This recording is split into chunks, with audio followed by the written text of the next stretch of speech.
Trevor Matich joining me now, Michael. And Trevor, again, yesterday they seemed adamant. This was their decision. They were sticking with it. Today, this. Your reaction? They had to do this because there was no way Maryland could move forward with DJ Durkin as the coach. There's no way that the family of Jordan McNair could close this chapter and move on from here with DJ Durkin as the coach. The thing about the medical part of this is that the coach isn't necessarily responsible for intervening in what the medical staff, the training staff should have been doing to help Jordan McNair, but did not. But it goes beyond that because the culture there was one of humiliation as motivation. And the commission's report said that there wasn't a toxic culture. There was a toxic culture. You don't humiliate young men in order to motivate them as a matter of course. I've been coached hard in my football career. But at the end of it all, it was always positive, and it ended with love and appreciation. It didn't end like this. And so I think that's one of the reasons that recruits, parents of recruits, will look at DJ Durkin and say, how are you going to take care of my son after what you've done here? And then the family of Jordan McNair would be saying, how in the world can we move on when you're still sitting there getting paid? And I, as a parent, don't blame them one bit. And when Marty, the father, spoke out yesterday, that's the first thing I thought, too. How? You think, I believe, DJ Durkin could have done things differently based on even the decision yesterday? He only had one choice, DJ Durkin, and that was to take his get-out-of-jail-free card, which was the commission's report that absolved him of most of the responsibility and said he shouldn't be fired. Take that get-out-of-jail-free card and then immediately, voluntarily resign. Because by doing it this way, there was no way this program could move on.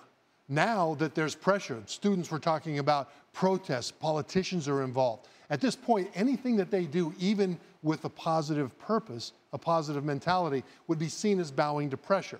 He had one choice. Which is what it seems like right now. Right, but if he would have said, okay, at the same press conference, I've been told that I was not responsible for this stuff to the point of getting fired, but I voluntarily choose to resign because the program that I love, Maryland, cannot move on with me as the head coach right now. And more importantly, the family of Jordan McNair cannot close this chapter with me as the head coach. Therefore, I choose to put them in the best position and I step back. Now, that's the only way he could have rehabilitated himself because right now he's radioactive. A kid died on his watch. Players were humiliated in his program. And if he would have done that, he could have gone on very quickly to get an assistant's job and then back to be a head coach. Right now, everything will be seen as, hey, he wanted to stick on for the money, and now he had to be fired rather than do the right thing. I think that he had an opportunity there, a very short window, and he missed it. Frankly, after the reports came out that his team, his players were split, and some were reportedly walking out of the locker room during meetings, that's when I thought, maybe he makes that decision on his own because at that point it seemed impossible to bring them back together. Today, now, I guess some of the players get their wish and that maybe they can move on without him. But how do they do that, Trevor? They're in the middle of a season. They got Michigan State this weekend. How do they move on? They do it the same way that they were able to do so well this season through all of the turmoil for the players. That kind of turmoil is completely different from the McNair family. But they share in a sense of grief, and they share in the disruptions of having all the things that were happening. And they came together in the locker room as a team anyway. And so that's what they do. By all accounts, they really appreciate the way the interim coach, Matt Canada, has handled the situation, has handled them. They say, I've been told, that the situation is much more positive. It's much more enjoyable to be a Maryland football player now than it was before. And that's one of the reasons why they could not move forward with DJ Durkin, because the locker room was split along a very emotional line. The families of current players were split, and that will bleed into recruiting. All these things come together and tell you that this had to happen. It would have been better for Durkin if he would have done it himself. But going forward, how do they do it? They've been doing it all season long, and I've got tremendous respect for the resilience of these Terp players. So if you're Matt Canada, now what? It's Wednesday. You have another big weekend coming up. What do you say to these kids? You say to the kids that this is, adults have failed them. Coaches and administrators failed them. But they have been the ones that have shown the way as to how to make the best of a situation. The players could do nothing to help the McNair family. They could do nothing about the administration. But they could come together and make the best of the situation. They could be a team. They could bond, and they did that. If I'm Matt Canada, I reinforce their good behavior in this time of tremendous stress for them as student athletes, and I say let's keep doing it. I would make sure that it is all on them, the attention, the praise, and anything that Matt Canada might get as possibly the head coach going forward or not, all that stuff is totally secondary to those kids in that locker room. That's how you must treat it. That should be number one.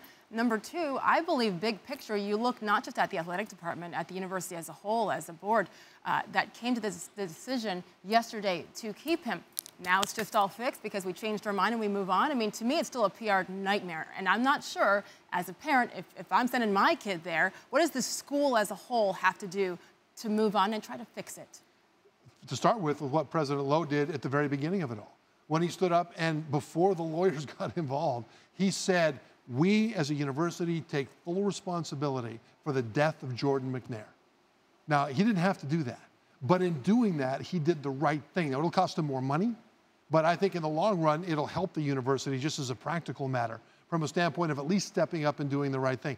That's what they need to continue to do. They need to own every mistake, and then they need to move forward with a plan that is made public as to how they will make sure it never happens again. You're right, though, about parents. They will have to prove it to parents in their recruiting, which has been getting better.